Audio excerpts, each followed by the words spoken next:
오늘은 지혜로운 기다림이라는 제목으로 은혜를 나누고자 합니다. 교회는 대림절 둘째 주를 보내고 있습니다. 대림절은 지난주에 말씀드린 것처럼 예수님께서 이 땅에 오신 그날을 기억하고 예수님이 다시 오실 것을 또한 고대하면서 주님을 기다리는 시간이라고 말씀을 드렸습니다. 다른 곳에 초점을 맞추지 않고 주님께 초점을 맞추는 시간이다 말씀을 드렸습니다. 그래서 그 기다림의 시간은 우리가 마음속에 기대하는 마음 가지고 기다리는데요, 우리가 이 기다림을 가질 때에 이 둘째 주를 지내면서 우리가 좀 더 생각해 보고 싶은 부분은 단순히 시간이 지나서 언젠간 오시겠지라는 그런 기다림으로 그냥 시간을 보내는 기다림이 아니라 좀 다른 기다림이 되어야겠다라는 측면에서 좀 말씀을 나누고자 합니다. 과연 하나님께서 우리가 기다릴 때에 어떻게 기다리기를 원하실까라는 거예요. 군인들은요, 입대하고 나서 간절히 바라는 날은 전역하는 날입니다. 그 전역하는 날까지 군인들이 그 시간들을 어떻게 보낼까요? 힘든 일이 있어도 좋은 일이 있어도요, 힘든 일이 있으면 힘든 대로, 좋은 일이 있으면 좋은 대로 머릿속에 이렇게 생각합니다. 어떻게 해도 국방부 시계는 돌아간다. 시간은 간다라는 거죠. 그러니 그냥 이렇게 지내서 어떻게든 그 시간을 지내고 나면 그날은 올 테니 이 시간을 그렇게 보내자라고 해서 보냅니다. 그러나 우리가 예수님이 다시 오시길 기다린다고 했을 때 국방부 시계가 돌아가는 그 원리를 가지고 우리가 예수님 다시 오시는 것을 기다린다고 한다면 어쩌면 그 기다림은 온전한 기다림은 아닌 것 같습니다. 영화 배우들이 배역을 맡고 영화를 찍기 전에 그들이 배역을 맡는 순간 하는 행동들이 있습니다. 그 배역에 걸맞는 몸 관리를 해요. 그래서 씨름 선수가 배역이 됐다 하면요, 몸이 가녀린 분들도 막 먹으면서 몸을 찌웁니다. 또 배역을 또 악역을 맡으면요, 얼굴을 더 헬쑥하게 만들고 더 날카롭게 만들고 눈도 좀 째지게 만들고 여러 가지 방법으로 자기 몸을 만들어서 그 배역에 걸맞도록 준비를 합니다. 그 배우는 그 배역에 맞춰줘서 영화를 찍어야 되는 그 순간을 위해서 배역 맡은 그 순간부터 그때까지 준비를 해요. 그 역할을 잘 감당하기 위해서. 하나님은 우리를 주님의 자녀 삼으시고 주님 다시 오실 그날 하나님 나라의 백성 삼으셨을 때에 과연 하나님은 우리가 주님을 기다리는 그때를 어떻게 보내길 원하실까? 하나님은 우리가 그 하나님 나라 백성으로 합당하게 걸맞게 지내도록 하기 위해서 하나님은 우리가 준비하기를 원하십니다. 하나님의 나라는 거룩한 자가 들어가는 곳이죠. 그러니 하나님은 우리가 거룩한 주님의 자녀로서 살아가기를 원하시고 그 나라에서 다시 만나기를 원하십니다. 하나님은 우리가 이렇게 주님을 기다리면서 잘 준비하면서 기다리길 원하시는데 과연 우리가 어떻게 준비하기를 원하실까? 오늘 본문 말씀 누가복음 3장 4절 말씀을 우리 함께 보겠는데요. 누가복음 3장 4절 말씀입니다. 함께 읽어볼까요? 시작. 선지자 이사야 책에 쓴 바 광야에서 외치는 자의 소리가 있어 너희는 주의 길을 준비하라 그의 오실 길을 곧게 하라. 아멘. 네. 누가복음 3장 4절 말씀에 우리에게 준비하라고 하시는데 무엇을 준비하라고 하시냐면 주의 길을 곧게 하라고 준비하십니다. 하나님은 우리가 주님 다시 오실 그날을 맞이하기까지 우리가 잘 준비되길 원하는데 우리 삶 가운데 주님이 올바로 오시도록, 잘 오실 수 있도록 그 길을 곧게 하라라고 얘기하는 거예요. 이 말씀을 선포할 때 당시 문화적인 배경 안에서는 왕이 한 지역을 방문할 때는 그 지역을 방문하는 그 길을 잘 닦아 놓는다고 합니다. 길이 움푹패인 곳이 있으면 잘 메꿔서 마차가 지나갈 때 잘 지나갈 수 있도록 길을 평탄화 작업을 해 놓는 거예요. 그래서 왕이 잘 와서 기분 좋게 방문하고 그리고 맞이할 수 있도록, 교제할 수 있도록 준비하는 거죠. 지금 이 메시지를 세례 요한이 전하는데요, 이 메시지를 전할 때 길을 예비하라 라고 얘기할 때 무엇을 기대하면서 이 길을 예비하라 했을까? 바로 예수님을 왕으로 여기고, 예수님을 주로 여기고, 예수님을 메시아로 여기고 그분을 맞이하기를 바라는 마음으로 이 메시지를 전하는 거죠. 예수님이 이 땅 가운데 육신을 입고 오셨습니다. 믿으십니까? 역사 가운데 실제로 오셨습니다. 소설 속에 나타난 인물이 아니라는 거예요. 그래서 오늘 누가복음에서 누가는 이 역사를 기록하고 이 메시지를 기록할 때의 상황을 아주 명확하게 얘기합니다. 오늘 본문 1절, 2절 말씀을 보면 상황, 배경을 얘기해요. 디베르 황제가 통치한 지 15째 해 됐다라고 얘기해요. 그걸 더 자세하게 설명하는데 곧 본디오 빌라도가 유대의 총독으로 있을 때고, 헤롯이 갈릴리 분봉왕으로 있을 때고, 그 동생 빌립이 이두레 드라고니 지방의 분봉왕으로 있을 때고, 또 루사니아가 아빌레네의 분봉왕으로 있을 때고, 안나스와 가야바가 대제사장으로 있을 때다라고 성경은 기록하고 있습니다. 이때를 기록한 때를 역사적으로 보면 AD 28년 정도 돼요. 주후 28년 정도 되는 이 시기, 지금 여러 사람의 이름들을 호명하면서 지금 세례 요한의 이 고백, 이 선포를 기록하고 있습니다. 이후에 이 모든 기록들은 무엇을 얘기하는 거냐면, 하나님께서 예수 그리스도를 이 땅에 보내신 이 보내심이 실제적인 역사 가운데 벌어진 일이라는 것을 누가는 분명하게 얘기하고 있는 거예요. 허구에서 얘기되는 것이 아니라 실제로 이 땅 가운데 벌어진 일이다 라고 얘기하는 거죠. 그러니 우리가 이 메시지를 들을 때 소설 속의 이야기를 받아들이라고, 관념 속에 있었던 이야기를 받아들이라고 이 메시지를 선포하는 것이 아니라는 거예요. 역사 가운데 실제적으로 있는 이 사건, 예수님의 초림, 그리고 다시 오실 그분에 대해서 기대하면서 이 메시지를 들으라 라고 얘기하는 거죠. 자, 그런데 이 메시지를 전할 때 여러분, 이 상황이 어떤 상황에서 이 메시지가 선포됐는가 좀 다시 한번 보고 싶습니다. 본문 말씀 2절 후반절 말씀을 보면요, 세례 요한에게 하나님의 말씀이 임하는데 어디서 임했는지를 잠깐 보셨으면 좋겠어요. 하나님의 말씀이 어디에서 임했어요? 빈들에서 사가랴의 아들 요한에게 임한지라 라고 말씀합니다. 빈들.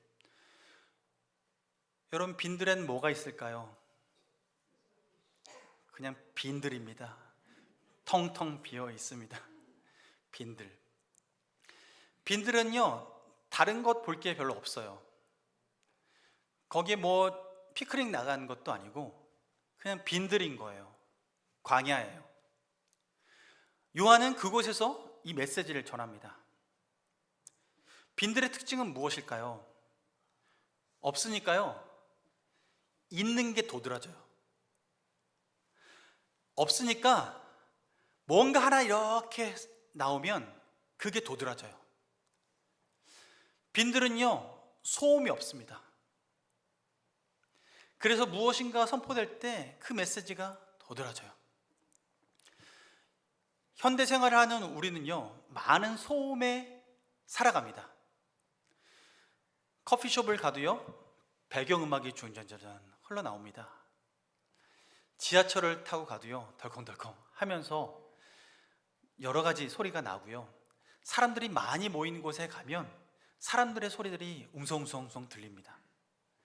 거기서 누군가를 만나서 이야기를 나누려고 하면 목소리가 좀 더 커야 되고 좀 더 가까워야만 서로의 이야기를 귀담아 들을 수 있습니다. 레크레이션 게임 중에 이런 게임 있습니다. 사자성어를 네 사람이 나와서 동시에 외치고 상대팀이 어떤 사자성어 단어인지 알아맞추는 게임이 있어요. 여러분 해보신 적 있나요? 네, 예를 들어서 사자성어 이 네 단어를 네 사람이 한 단어씩 한 글자씩 딱 맡아서 사, 자, 성, 이렇게 네 사람이 동시에 하나, 둘, 셋 하면 이 사람은 사, 이러면 자, 성, 이렇게 해서 동시에 외치는 거예요. 여러분 동시에 외치면 이 단어가 어떤 단어인지 명확하게 한 번에 알아들을 수 있을까요? 없어요. 힘들어요. 서로 짝 맞춰서 가장 크게 소리 질러도 큰 소리가 소음으로 들리지 단어로 들리지는 않아요. 그 얘기는 우리가 하나님의 음성을 듣고자 할 때, 하나님의 뜻을 분별하려고 할 때 우리는 어쩌면 여러 가지 소음 가운데에 하나님의 음성을 듣고 오해하거나 잘못 판단할 때가 있다라는 거죠. 그런데 오늘 세례 요한은 오늘의 이 메시지를 빈들에서 외칩니다. 그런 소음들이 사라진 곳에서 오직 이 메시지만 또렷하게 들리게 하기 위해서 빈들에서 이 메시지를 선포하는 거예요. 그 얘기는 모든 사람이 이 메시지를 들었을 때 다른 말로 오해하지 않고 곡해하지 않고 정확하게 이 일을, 이 하나님의 뜻을 이루게 하기 위해서 이 메시지가 누구에게도 다른 메시지로 들리지 않고 모두가 다 이 메시지에 동일한 반응을 하게 하기 위해서 세례 요한은 빈들에서 이 메시지를 선포하는 거죠. 그 메시지 또렷하게 들리길 바라고, 그리고 다른 메시지가 아니라 오해 없이 그 메시지가 정확하게 들리게 하기 위해서 빈들에서 외쳤던 그 소리의 메시지, 주의 길을 예비하라, 그의 길을 곧게 하라 라는 거예요. 우리가 모두 도로공사에 취업을 해야 될까요? 주의 길을 예비하고 곧게 하기 위해서 우리가 어떤 준비를 해야 될까요? 오늘 본문을 통해서 우리에게 선명하게 알아듣고 행동하기 바라는 것은 그 주의 길을 예비하라고 하는, 곧게 하라고 하는 그 메시지는 무엇을 두고 하는 얘기일까요? 여러분, 예수님은 2000년 전에 이 땅에 오셨습니다. 예수님이 2000년 전에 이 땅에 오신 것은 하나님께서 우리를 향해서 최선으로 가까이 오신 것입니다. 성육신에서 육신을 입고 이 땅 가운데 최선으로 오셨어요. 힘드셨을 거예요. 굳이 입지 않아도 될 그 몸을 입고 오셨으니 예수님은 얼마나 최선으로 오셨을까? 그런데 그렇다면 그 후에 우리가 할 일은 무엇인가? 이 땅까지 오신 예수님을 왕으로서, 주인으로서 우리가 맞이하는 것, 이것이 중요한 것인데, 우리는 예수님을 왕으로, 예수님을 주인으로 모셔드리는데 걸림돌들이 있는 것을 보게 됩니다. 어떤 분은요, 복음 전하다 보면 예수님 말고 다른 종교에는 구원받을 길이 없겠습니까? 어떻게 기독교에만, 예수님만 구원의 길이라고 말할 수 있겠습니까? 라고 얘기를 합니다. 다른 종교에서도 착하게 살고 다른 사람이 해끼치지 않고 살면 되죠. 심지어 종교 갖지 않고서도 전 어떤 사람에게도 피해 주지 않고 잘 살아왔습니다 라고 말하는 분들이 있어요. 그분들에게는 예수님을 받아들이는 데 있어서는 장애물이 있는 거죠. 다른 종교가 장애물이 될 수 있고요, 때로는 내 자신이 장애물이 될 수 있는 거예요. 예수님께서 요한복음에 보면 예수님께서 육신을 입고 이 땅에 오실 때에 성경은 이렇게 얘기합니다. 육신을 입고 이 땅까지 오셨는데 그 다음에 사람들이 어떻게 반응했는지를 요한복음 1장 9절부터 11절 말씀에는 이렇게 설명을 합니다. 9절 말씀 보면요, 참빛 곧 세상에 와서 각 사람에게 비추는 빛이 있었나니 그가 세상에 계셨으며 세상은 그로 말미암아 지은 바 되었으되 세상이 그를 알지 못하였고 자기 땅에 오매 자기 백성이 영접하지 아니하였으나. 누구를 말하는 걸까요? 예수님을 말합니다. 이 땅에 오신 예수님을 얘기하는 것입니다. 참빛 예수님께서 이 땅에 오셨는데 그가 세상에 계셨음에도 불구하고 세상은 어떻게 반응한다고요? 그를 영접하지 않는다라는 거예요. 받아들이지 않는다는 거예요. 예수님께서 이 땅까지 오셨는데 그 예수님을 왕으로 마음에 받아들이지 못하는 거예요. 마음까지 오는 그 길이 울퉁불퉁하고 높은 산이 있고 계곡이 있어서 오지 못한다는 거예요. 이 큰 벽, 그 벽이 이 땅의 많은 사람들 가운데 있다는 겁니다. 그래서 주님께서는 오늘 길을 곧게 하라 라고 얘기했을 때 그 길을 곧게 하는 것은 우리의 마음의 길입니다. 하나님을 향한 우리의 마음의 길. 여러분은 하나님을 향한 그 마음의 길이 곧게 나 있습니까? 네, 아멘, 감사합니다. 곧게 나 있는 줄로 믿습니다.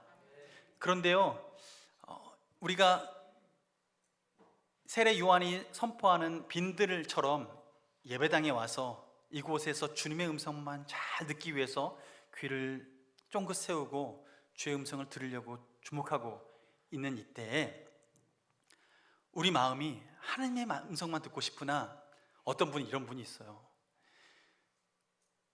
예배 하는데 주보를 묵상하시는 분이 있습니다.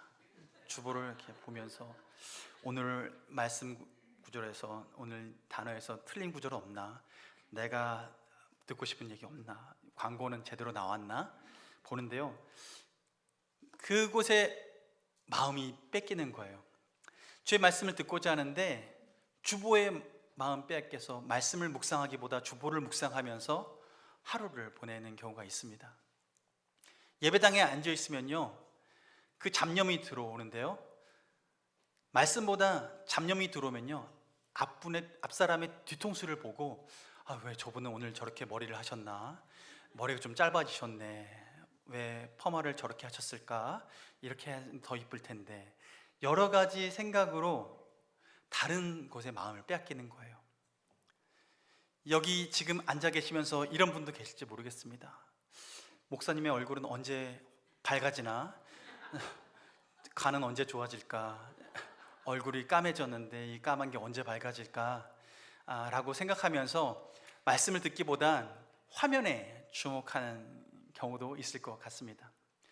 여러분, 우리는 주의 음성을 듣고 주의 말씀을 듣고 주님의 뜻을 분별하기 위해서 주목하고 있는데, 근데 그 주목하는 그 마음이 곁갈래로 흩어질 때가 있어요. 우리 마음이 다른 곳으로 빼앗길 때가 있어요. 같은 자리에 있지만 우리 생각은 안드로메다에 가 있는 경우가 있는 거예요. 여러분, 이 자리에 주님만이 여러분의 주인공이 되길 원합니다. 하나님께서 우리에게 주님을 주목하게 하시고 주님께 마음을 모아 살아가도록 하시는 거예요. 그러므로 주의 길을 곧게 하라라고 했을 때 여러분, 무념무상이 아니라 세상 종교는 나를 비우라 하지만 우리는 주님으로 채워져야 될 줄로 믿습니다. 성령으로 충만할 때 우리는 주님께 집중할 수 있습니다. 하나님 뜻이 무엇인지 분별하려고 우리 마음을 주목할 때 우리는 그 길을 곧게 하는 과정인 줄로 믿습니다. 그런데 그 사이를 가로막는 게 있어요. 근데 오늘 성경에는 그 가로막는 것을 무엇으로 규정하냐면 죄라고 규정합니다. 죄. 그 죄는 어떤 특징이 있을까요?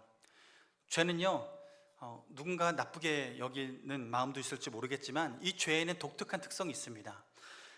이사야서 59장 1절로 2절까지 말씀을 좀 살펴볼 텐데요. 소리가 웅웅거리는데 좀 잡아주시고요. 이사야서 59장 1절로 2절까지 말씀 한 목소리로 읽겠습니다. 시작. 여호와의 손이 짧아 구원하지 못하심도 아니요 귀가 둔하여 듣지 못하심도 아니라 오직 너희 죄악이 너희와 너희 하나님 사이를 갈라 놓았고 너희 죄가 그의 얼굴을 가리어서 너희에게서 듣지 않으시게 함이니라. 아멘. 죄의 특징이 있대요.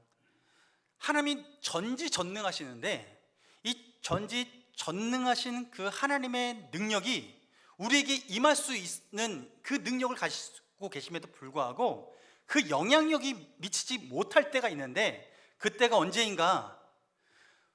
우리의 죄가 하나님과 우리 사이를 가로막고 있을 때에, 그때에는 하나님의 그 전지전능하심이 그 가운데 영향력을 미치지 못한다라고 얘기하고 있는 것입니다. 오늘 본문에는 이런 단어로 표현합니다. 오직 너희 죄악이 너희와 너희 하나님 사이를 갈라놓았고 너희 죄가 그의 얼굴을 가리어서. 우리 죄가 어떻게 했다고요? 그의 얼굴을 가리어서 소통이 못한다는 거예요. 여러분, 이런 것과 다른 거예요. 자녀를 키울 때 갓난아이 딱 키우고 아이들 옆에 두고 까꿍 하는 경우가 있죠. 그거는 그 아이를 기쁘게 하고 그 아이에게 웃음을 주고자 우리는 까꿍 하면서 얼굴을 가릴 때가 있어요. 그런데 지금 하나님이 그 얼굴을 가리워질 때는 우리를 기쁘게 하려고 하는 게 아니라, 그 안에 기쁨이 있어서가 아니라, 그 얼굴을 가리우게 되면 하나님의 영광이 가리워지고 하나님의 능력이 가리워져서 하나님께서 전능하시고 하나님께 능력이 있으심에도 불구하고 그 은혜를 누리지 못하게 되기 때문이죠. 그래서 하나님은 우리가 하나님을 왕으로, 예수님을 왕으로 맞이할 그 마음 갖지 않고 그 죄로 말미암아 내가 주인 되고 예수 그리스도 외에 다른 것을 주인 삼아 살아가려고 하는 그런 모든 태도가 결국에는 하나님의 그 은혜를 누리지 못하게 하는 그런 근거가 된다라고 얘기하고 있는 것입니다. 그래서 하나님은 오늘 우리에게 그 길을 곧게 하기 위해서 무엇인가 하기를 바라시는데, 이때 요한이 무슨 일을 했는지 보시면요, 오늘 말씀 3절 말씀을 보면 얘기합니다. 요한이 요단강 부근 각처에 와서 세례를 베푸는데 회개의 세례를 전파한다라고 말씀하세요. 무슨 세례요? 회개의 세례. 회개의 세례를 베푼다라는 것은 그 사람에게 죄를 깨닫게 해주는 거죠. 죄를 깨닫게 해주는 이 세례를 베푸는데 목적이 있어요. 여러분, 우리는 누군가가 잘못하면 그 잘못을 얘기합니다. 그리고 그 잘못을 고치길 바라면서 얘기하기도 해요. 지적합니다. 그런데 한편으로는 그 지적하고 또 그것을 깨우쳐 주려고 하는 그 마음에는 그냥 내 감정 풀어내려고 하는 경우도 있어요. 근데 그렇게 얘기할 때 우리는 결국 옆구리 한번 쿡 찔러서 깨닫기 바라는, 뭔가 바르게 되길 바라는 마음이 있는데, 그런데요, 사람이요, 살아보니까요, 별로 많이 살아보지 못했지만 살아보니까요, 지적해서 변하지 않더라고요. 자녀 교육할 때도 마찬가지고 지적한다고 해서 그 사람이 그렇게 변화되진 않아요. 사람이 변화되는 건요, 은혜 받아야 변화됩니다. 은혜 받아야 사람이 변화돼요. 죄를 깨닫게 하시는 것도 성령님께서 깨닫게 해주셔야 은혜가 되고, 그래야 비로소 회개, 즉 앞에 살던 삶의 방향을 바꾸어서 반대 방향으로 나갈 수 있게 되는 거죠.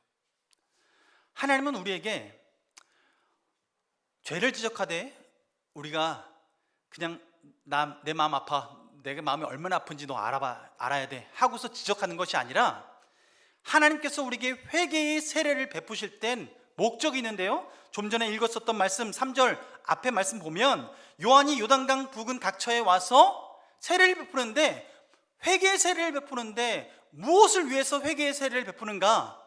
죄 사함을 받게 하는 회개, 죄 용서함을 받게 하는 그 회개 하게 하기 위해서 세례를 베푼다는 거예요. 즉 하나님은 우리에게 죄를 깨닫게 하실 때 우리를 아프게 하려고 죄를 깨닫게 하시는 것이 아니라 우리를 용서하기 위해서 죄를 깨닫게 해 주시는 것입니다. 그러므로 우리는요, 성령님이 주시는 그 깨달음에 반응할 때 그때 비로소 온전해질 수가 있고 변화된 삶을 살아갈 수 있는 거예요. 하나님의 음성에 민감해야 됩니다. 그러나 우리의 육체는 어떻게 사는 게 익숙하냐면, 당시 이스라엘 백성들, 바리새인들, 이들은요, 율법, 사람이 세운 기준, 사람의 눈빛, 그리고 사람이 나를 어떻게 생각할까, 그것에 굉장히 민감하게 반응했던 사람들입니다. 그래서 그들이 하나님을 잘 섬긴다라고 말하면서 섬김에도 불구하고 하나님께서는 그것이 온전하진 않다, 방향은 그런 것 같아 보여도 하나님은 온전하지 않다라고 말씀하면서 지적했던 일이 있습니다. 바리새인들 향해서 예수님께서 이런 일을 말씀하신 적이 있어요. 바리새인들이 하나님 앞에 각양 예물을 올려드리고 11조 예물을 올려드리면서 그가 하나님 앞에 마음을 표현하는데, 그때 상황이 어떤 상황인가, 그의 부모들이 몸이 아프거나 재정이 필요한 그런 상황인데, 그런데 하나님께 11조를 드려야 된다고, 하나님께 예물을 드려야 한다고, 그것에 우선순위가 있다고, 그것은 뒤로 한 채 그 예물을 하나님 앞에 딱 올려드리면서 고르반이라고 얘기를 하면, 즉 하나님께 드림이 되었다라고만 얘기만 하면 그것이 그냥 괜찮다라고 여겨지는 그런 행동들을 하고 있었다는 거예요. 마가복음 7장에 이렇게 얘기를 하면서 예수님은 우리에게 무엇을 말씀하고 싶으셨을까? 당시 이스라엘 백성들, 이 바리새인들이 하나님 앞에 이 예물을 드리는 것, 누구를 우선시해서 이 행동을 했습니까? 하나님을 우선시해서 이 행동을 했죠. 하나님을 사랑한다고 해서 이 행동을 했습니다. 그런데 정작 그 사랑을 표현하면서 부모를 사랑하지 못했고 가족을 사랑하지 못했어요. 하나님은 그것을 과연 기뻐하실까? 예수님은 그것이 하나님이 기쁘게 받으시는 예물이 아니라고 얘기하십니다. 하나님은 하나님을 사랑하고 이웃을 사랑하는 것이 같다라고 얘기하세요. 그 무엇 하나를 놓칠 수 없다라고 얘기하세요. 예수님을 위해 섬기려고 하는 사람들에게 주님은 나는 떠나가지만 가난한 사람들은 너희 주변에 계속 있다라고 말하면서 그들을 섬기도록 얘기하세요. 우리에게 초점을 그들에게 맞추도록 하시는 거예요. 하나님은 우리가 이 땅에 살아가면서 온전한 주님의 자녀가 되길 원하시고, 하나님을 사랑하는 이 사랑의 표현이 온전한 사랑의 표현이 되길 원하시는 거예요. 당시 이스라엘 백성 바리새인들이 이렇게 행동한 것은 누구에게만 잘 보이게 하기 위해서인가 하면 하나님께만 잘 보이기 위해서, 다른 말로 하면 하나님께 잘 보이는 것 같아 보이지만 결국 사람들의 눈을 의식해서 하나님께 그렇게 한 거예요. 그 직분 때문에, 그 위치 때문에 내가 하나님께 이 정도는 해야지 내가 사람들 앞에 떳떳이 설 수 있어 라고 생각하는 그 사람들의 눈을 의식하는 마음 때문에 지금 그는 그렇게 행동을 했다라는 것이죠. 여러분, 하나님은 우리의 반심이 아니라 하나님은 우리의 전심을 바라십니다. 겉으로만 그런 척하는 모습이 아니라, 물론 그 가운데 하나님 사랑하는 마음이 있죠. 그러나 온전하게 하나님 앞에 나아가지 못하고 있는 것을 보는 거예요. 여러분, 우리는 대림절을 보내고 있습니다. 예수님이 다시 오실 것을 고대하면서 기다리고 있습니다. 그 기다림은 하나님께 초점을 맞추고 나아가는 거죠. 근데 여러분 보세요. 우리도 하나님을 고대하면서 살아간다라고 결심하고 결단하고 살아가는데, 하나님은 어떠실까요?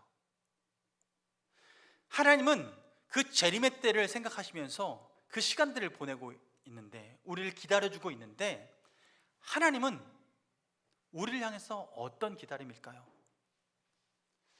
주님 다시 오실 날을 손꼽아 기다리실 거예요. 우리가 주님 오시는 것을 기대하는 만큼이나 예수님도 이 땅에 오실 것을 기다리고 계실 거예요. 주님의 기다림은요, 우리 모두가 주님 앞에 돌아오길 바라면서 기다리시는 것인데, 주님이 다시 오실 그날을 지금 미룬 이유가 무엇이냐면, 이 땅 가운데 한 사람이라도 더 주님 품 안에 들어오길 원하면서, 한 사람이라도 더 구원받기를 바라는 그 마음으로 주님은 기다리고 계십니다. 주님께서 그렇게 기다리실 그때, 우리가 그렇다면 그 주님의 길을 곧게 하기 위해서 우리가 감당해야 할 것은, 하나님이 내 마음의 왕으로 오시는 그 길을 닦는 것과 함께 더불어서 우리는 우리의 이웃들에게 그 길이 닦여질 수 있도록, 주님이 들어오실 길이 예비될 수 있도록 섬기는 삶을 살아가는 것이 또한 주의 길을 예비하는 우리의 사명인 줄로 믿습니다. 그래서 예수 그리스도께서 이 땅에 오셨고 예수 그리스도께서 다시 오실 것을 고대하지만, 이 과정에서 우리는 하나님의 복음을 잘 전할 준비가 되어 있어야 합니다.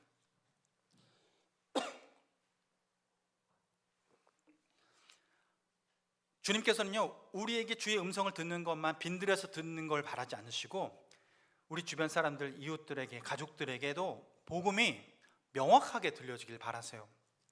이게 잘 전달되길 바라세요. 그들의 마음이 잘 닦여지길 원하세요. 그래서 복음 전할 때 우리는 이렇게 훈련을 받습니다. 복음 제시를 하는데요, 복음 제시할 때 상대방이 궁금한 게 있어서 이런저런 질문을 할 때가 있어요. 근데 이 질문을 할 때 예수님에 대해서 잘 설명해 줘야 하는데도 불구하고 곁가지 다른 질문을 해서 이야기가 삼천포로 빠지게 되는 경우가 있거든요. 그럴 때는 우리가 복음 전할 때 가장 큰 핵심은 오직 예수 그리스도만을 잘 전하고, 그 복음이 잘 전달된 이후에 그 위에 성령님이 역사하셔서 오직 예수님만 자랑되어지고 예수님만 온전히 들려져서 예수님에 대해서 인식하고 그들이 올바로 판단할 수 있도록 그 결과를 하나님께 맡겨드리는 것, 이것이 온전한 전도입니다. 그런데 이때 곁가지로 들어오는 이야기들을 할 때는, 여러분, 우리는 잠시 그 얘기를 들을 때, 그러면 그 얘기는 우리가 이 복음을 다 들려준 후에 나중에 다시 설명해 드리도록 하겠습니다 라고 뒤로 잠깐 미뤄두고 예수님에 대한 이야기를 분명하게 전해주는 훈련들을 해 나가요. 복음이 다른 것과 섞이지 않도록 하는 거죠. 여러분, 우리가 주의 길을 예비하고 곧게 하는 그 일에 내 마음만 준비될 뿐만 아니라 내가 사랑하는 사람들의 그 마음도 준비되길 원합니다. 그 복음이 잘 들려져서 그 복음에 반응하는 은혜가 있기를 원합니다. 여러분, 우리가 그렇게 쓰임 받아야 하는 거죠. 오늘 이 복음을 전하면서, 이 얘기를 하면서 세례 요한은 이 길을 닦는 일이 누구에게 주어진 숙제인가? 오늘 본문 6절 말씀 다시 한번 읽어보겠습니다. 오늘 본문 6절 말씀입니다. 한 목소리로 읽습니다. 시작. 모든 육체가 하나님의 구원하심을 보리라 함과 같으니라. 아멘. 길을 예비하라, 주의 길을 곧게 하라 라고 얘기했을 때 그 이야기를 듣고 올바로 반응하는 사람들에게 어떤 은혜가 있냐면 하나님의 구원하심을 보게 되는 은혜가 있습니다. 그런데 그 앞에 뭐라고 해요? 모든 육체가. 하나님을 보리라. 이 빈들에서 선포되는 이 메시지는 누가 들어가야 되는 것입니까? 모든 육체가 들어야 합니다. 예수 그리스도께서 왕으로 이 땅에 오신다라는 이 소식을 모든 육체가 들어야 합니다. 그래서 좀 전에 살펴봤던 요한복음 말씀에서 사람들이 예수님을 왕으로 인식하지 못하고 참빛으로 오셨지만 참빛 대신 예수 그리스도를 맞아들이지 않고 영접하지 아니하였는데, 우리가 잘 아는 1장 12절 말씀 보면 영접하는 자 곧 그 이름을 믿는 자들에게는 하나님의 자녀가 되는 권세를 주셨으니, 왕으로 인식하지 못하고 왕으로 알아채지 못했던 사람들에게 예수님이 왕이시며 예수님이 주이시며 예수님이 메시아이심을 온전히 선포하고, 그래서 예수님을 왕으로서 맞이하여서 영접하는 자에게는 하나님의 자녀가 되는 권세를 주신다라고 약속의 말씀을 주시는 거예요. 이 메시지는 누구에게 필요한 메시지입니까? 모든 육체에게 필요한 메시지입니다. 예수님의 피 흘리심은 단지 몇 사람을 위해서 피 흘리신 것이 아니라, 이 예배당에 앉아있는 우리만을 위해서 피 흘리신 것이 아니라 온 인류를 위해서 흘리신 피인 줄로 믿습니다. 그러므로 우리가 빈들에서 외친 이 세례 요한의 외침이 우리가 이어받아서 우리가 선포해야 될 메시지이며, 다른 메시지와 섞이지 않고 분명하게 선포되어야 될 메시지인 것이죠. 이 메시지가 온전히 선포될 때 주의 길을 예비하고 예수 그리스도를 오해하지 않고 곡해하지 않고 바라보고, 단순히 예수님을 좋은 사람, 선한 사람, 기적을 베푸는 사람, 그 정도로만 생각하는 것이 아니라 왕이시며 메시아이시며 우리를 구원하시고 영원한 하나님 나라에서 우리를 자녀 삼으시는 그 은혜의 하나님인 줄로 온전히 믿고 나아가는 것, 이것이 길을 곧게 만드는 일인 줄로 믿습니다. 하나님은 오늘 우리에게 그렇게 길을 예비하라고 말씀하고 있어요. 누가요?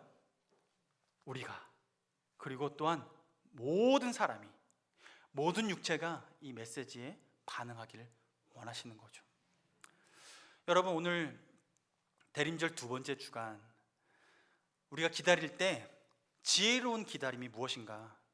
그 지혜로운 기다림은 단순히 국방부 시계 돌아가듯이 시간만 지나가기를 기다리는 기다림이 아니라 잘 준비하면서 기다리는 기다림입니다. 잘 준비하면서 기다리는 것은 무엇인가? 주의 길을 곧게 하면서 기다리는 것이 잘 기다리는 것이고 지혜로운 기다림이다 라고 말씀드렸습니다. 그 지혜로운 기다림, 주의 길을 곧게 하는 기다림은 우리의 마음을 여러 갈래로 빼앗기지 않고 예수 그리스도께 초점을 맞추고, 마치 빈들에서 주의 메시지가 선포된 것처럼 다른 잡음들은 다 끊어내고 하나님의 음성만을 듣기를 간절히 사모하면서 주님께 초점 맞추는 것입니다. 또한 주의 길을 곧게 하는 것은 우리 마음의 죄악들, 성령님께서 내 마음 가운데 깨닫게 해주시는 죄가 있다면 하나님을 잣대 삼아서 내가 잘못됐음을 인정하고 주님 앞에 나아가는 것, 그 죄를 고백하는 것, 자백하는 것, 그래서 하나님의 용서함을 맛보면서 하나님 앞에 회개로 나아가는 것, 그것이 주의 길을 곧게 하는 길인 줄로 믿습니다. 하나님은 우리가 그렇게 길을 곧게 하여서 주님을 맞이할 그때에 내 마음뿐만 아니라 다른 사람들의 마음의 길까지도 닦아서 그 복음을 선포하고, 그 복음, 즉 예수 그리스도께서 이 땅 가운데 육신을 입고 오신 이유는 우리에게 왕으로 찾아오셨고 주인으로 찾아오셨고 메시아로 찾아오셔서 우리를 구원하셔서 영원한 하나님 나라의 백성으로 삼기 위해서 오셨음을 온전히 선포하고 전하는 것, 그렇게 해서 그들의 마음을 닦아내고 하나님의 자녀가 될 수 있도록 섬기는 것, 그것이 우리가 길을 닦는 방법인 줄로 믿습니다. 하나님은 우리에게 그렇게 주의 길을 곧게 하고 주의 길을 예비하면서 모든 육체가 주님의 구원을 바라보고 경험하게 되는 것, 이것이 우리를 통해서 하나님이 오늘 하고 싶은 일이신 것입니다. 여러분, 그렇다면 우리가 그 부르심에 반응하길 원합니다. 하나님께서는 우리의 반응을 기뻐하실 것입니다. 주님도 지금 우리를 기다리고 계십니다. 우리의 반응을 기다리고 계십니다. 전심으로 주님 앞에 반응하는 여러분을 축복합니다.